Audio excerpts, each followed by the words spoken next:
Happy Sunday, everybody. How y'all doing? Did y'all survive your weekend? If you're watching this, I'm assuming that you did. It's a pretty nice day out today. Pretty nice indeed. Don't even have a jacket on. So, all the stuff that's going on this week is just off the chain. Insanity. That NBC thing with Karen, is it Karen Welker, is that her name? That interview we did with her. And why did they sue CBS for editing a video, right? Did you see the bullshit editing that Fox News did? They cut off 30 or something seconds, 45 seconds off that interview that Trump did when he wouldn't answer the question about, is the recession gonna knock the country for a loop? No. Yeah, well, maybe. Well, your kids ain't gonna get $30 this year. They're only gonna get 2 or 3. Yeah, suck it up, little people. Suck it up. What is with those Republicans? And seeing as it's Sunday, Republican Jesus is out there telling them it's okay. You go out there and you beat those little people down, and don't you stop till I tell you. You know who Republican Jesus is, don't you? Yeah, the Mango Moose Knuckle. So he's going out there doing all this crap, and I'd call it shenanigans, but shenanigans sounds like a little bit of silly fun when you're half hammered, right? But this is serious shit. Like in season 1, he was going on saying stuff like he wanted to be a dictator because he was emanating everything that Putin did. He was doing it, or at least trying to, or saying he was going to, and everybody goes, ha ha ha, that's just him. He's done every single one of those things in season 2. He said that Biden was going to weaponize the justice system, and they were sending all these lawyers against him. It's lawfare. It's lawfare. What a stupid goddamn word that is. He did shit that was against the law, and I thought it was fair. Lawfare. So there's that. Pam Bondi's going after Jasmine Crockett because she's mean. You know, the stuff he's doing him, oh my God. He put that picture up on his site. I used to be a Catholic, and I respect my family. 90% of my family's Catholics, and they're still churchgoers and stuff like that. And I respect their faith. And I respected the Pope. And to see that fat, bloviated bastard dressed like the Pope and sitting there with his finger to God, I almost threw up in my mouth. That is friggin' sacrilegious. How goddamn dare he? I'm not Catholic anymore, so I can say goddamn. In fact, I heard my priest say it a few times too to the neighbors. But that's besides the point. I just don't think. That's right. And they all lap that up. They lap it up. He wants to be Pope because the Pope was loved and respected. Something he will never be, by the way. Never be. No Pope is perfect, but at least he came out and said, leave the LGBTQ folks alone. They're not hurting you. You have no beef against them. And it's like I've said all my life. My 1968, I was in high school. I had a gay kid in high school. He was in my typing class. The greatest kid I've ever met in my life. I still think of him today. So Dale, if you're out there. And I'm telling you, nobody bothered him. None of the football players. Nobody bothered this kid. He went to class. He did his shit. He left. And at that, I didn't even know we had a gay club where I grew up. Apparently we had a gay club. It was kind of like an underground club type thing, an after hours thing. But yeah, and it was a fabulous club. Best dancing ever. It was a place to go. It was fun. So in high school, grade 9, 10, I was sneaking into bars. That's where my drinking career started. But anyway, all that shit's going on, and they're just laughing this off like it's crazy, saying that the tariffs are a good thing. Are they all mental? They all went to the schools of economics and stuff, and some of the higher learning like friggin' Harvard and Yale and all these places. Since Trump got his daddy to buy his way in there and stuff like that, I don't hold Wharton in as higher esteem as any of the Ivy Leagues, Princeton, Yale, Harvard, none of those. I don't hold them in the highest esteem like that. I just don't. But Jesus H. Christ.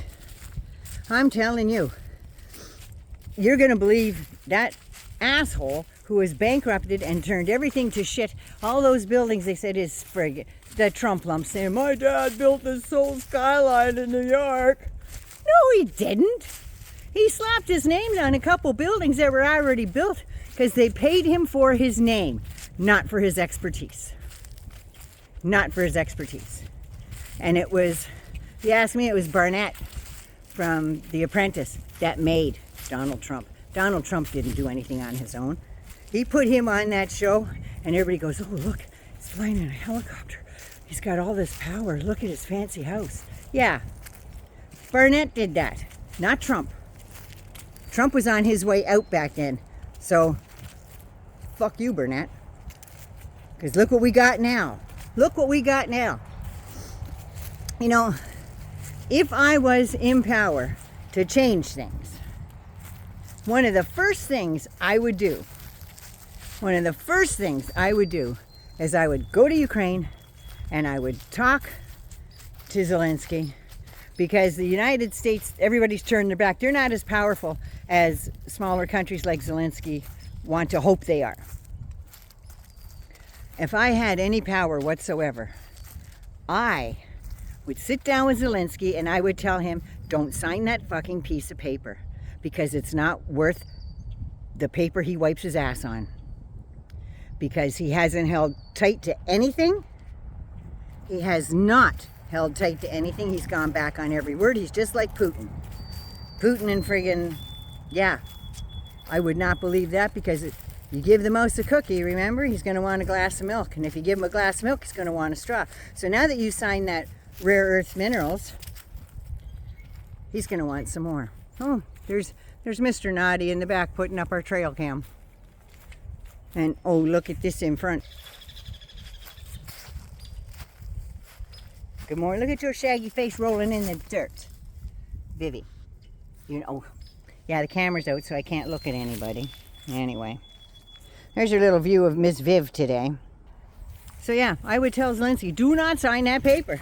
And when you read through it, you're going to find a whole bunch of extra little shit that was secreted in there. That's what you're going to find, because what he told you to your face is not going to be in that document. And you're going to need some pretty good lawyers, and I hope the EU and France and Germany all step up and go, we'll do that for free. Yeah. If I had any power to do something in the United States, I would make it a rule in Congress that what works for one works for all. They wanted to sanction Al Green for standing up and saying his piece and just saying that Trump had no mandate. He doesn't. He didn't lie. He didn't lie. So they sanctioned him. And I'm thinking, fine. Marjorie Taylor Greene's holding up dick pics of Hunter Biden. You sanction her and you get her out and you take her off all those. They did it when Nancy Pelosi was Speaker of the House. They got rid of her because she was an untrained SEAL. How's that? She's an untrained SEAL. So she's totally, well, I wouldn't say totally illiterate. She can say and, it, the, and any other slurs like telling reporters to go fuck themselves. She can say that. But that's not off a document, so she can't read anything formal like that. So maybe there's a special ed teacher or teacher's education assistant. TEA, is that what they call them? Yeah, maybe there's one of the, oh, sorry, can't have one, Marge, because you fired them all. Yeah, you and your Doge committee fired them all. So you're not going to be able to have any extra help because you fired them all.